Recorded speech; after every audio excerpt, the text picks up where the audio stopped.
The recession is coming, folks, and it's going to be bad for a lot of people. So what should you be doing right now in order to prepare for that? In today's video, I want to take a look at 5 different tips to protect yourself for the upcoming downturn. Let's dive right in. Number 1, make sure you get rid of that credit card debt, folks. This is the absolute most important thing to do. You should be paying it in full each and every month and never, ever be putting that interest into the bank's pockets. Right now, the US credit card debts is topping out at $887 billion.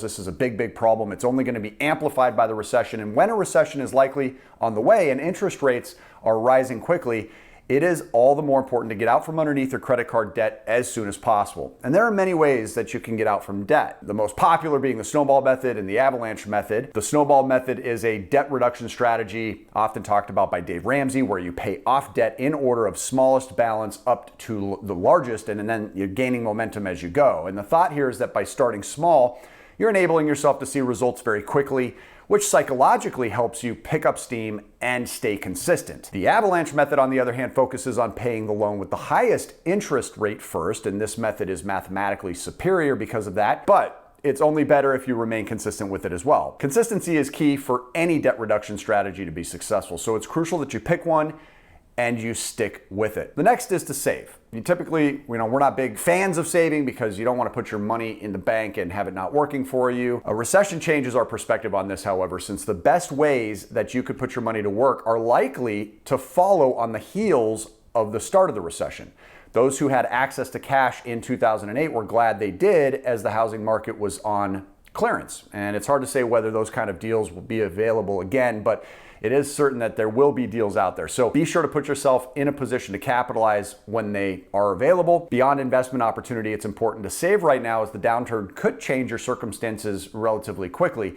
And if you don't have a healthy emergency fund, consider postponing vacations or costly home remodeling projects that are unnecessary, and just plug leaks inside your budget. You don't want to be forced into debt if you lose your job or your wages aren't keeping pace with historically high inflation. Having an emergency fund right now is crucial to protecting yourself, so make sure you're doing it. And then that takes us obviously into the third on this list, which is establishing a backup to your emergency fund. In addition to having an emergency fund, it's helpful to identify places that you can turn to get extra cash in case you need it in a bind. We talk about these things often on the channel. We refer to them as debt weapons. Go ahead and click the link here on this video to learn more about debt weapons. For brevity's sake, I'm going to stick with just a basic description here. Debt weapons give you access to capital. They'll help you also maximize your cash flow. You can reorganize your debts, you can take advantage of opportunities, and then you'll have more emergency funds. A home equity line of credit doesn't cost much money to get. You don't pay any interest on it if you're not using it. It's a perfect example of a great debt weapon, and it'll give you a great backup for when times get tough or when deals start to roll in. The fourth on this list is to get a side hustle started. Right now is an excellent time, best time in history to start a side hustle, whether it's working for someone else or working for yourself. Viewers of this channel will know which one I'd recommend here.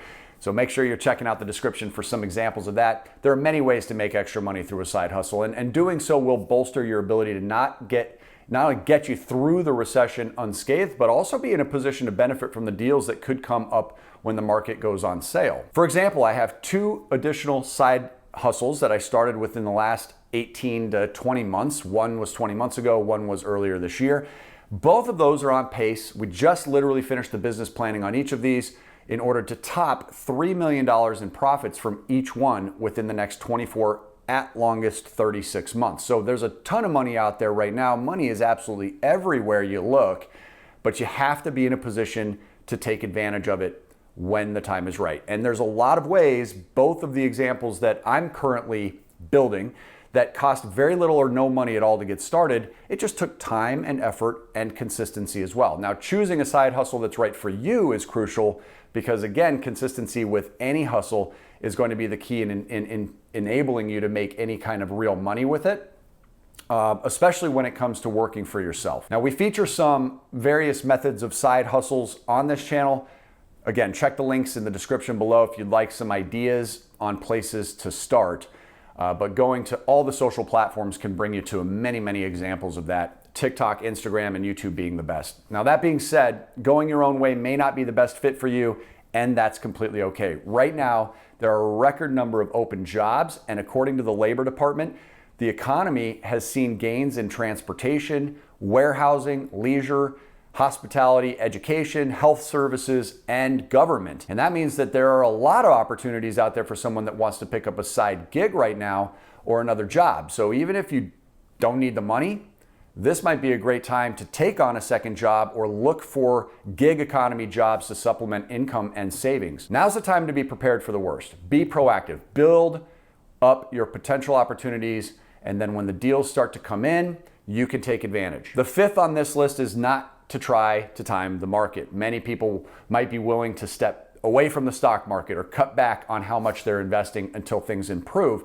That's the definition of trying to time the market. There's no way of knowing when it's best to exit, when is it best to get back in. Put it another way, you shouldn't be afraid of a bear market or a market that experiences prolonged price declines. I mean, recently the S&P 500 index plunged to a bear market, defined as a drop of 20% or higher from its recent high. The average length of a bear market since 1950 is about 418 days, a little over a year. So change your perspective just a little bit and see if it's an opportunity to be a long-term investor. Focus on companies with solid balance sheets, solid cash flows, solid products that consumers are using and want. Ultimately, this is the best time to use dollar cost averaging, meaning investing the same amount of money on a regular basis no matter what's going on, whether things are going up or whether things are coming down in the markets. While stocks are taking a hit now, they've historically recovered nicely from a recession. Be sure to do your own research here and be wary of who you're listening to for your stock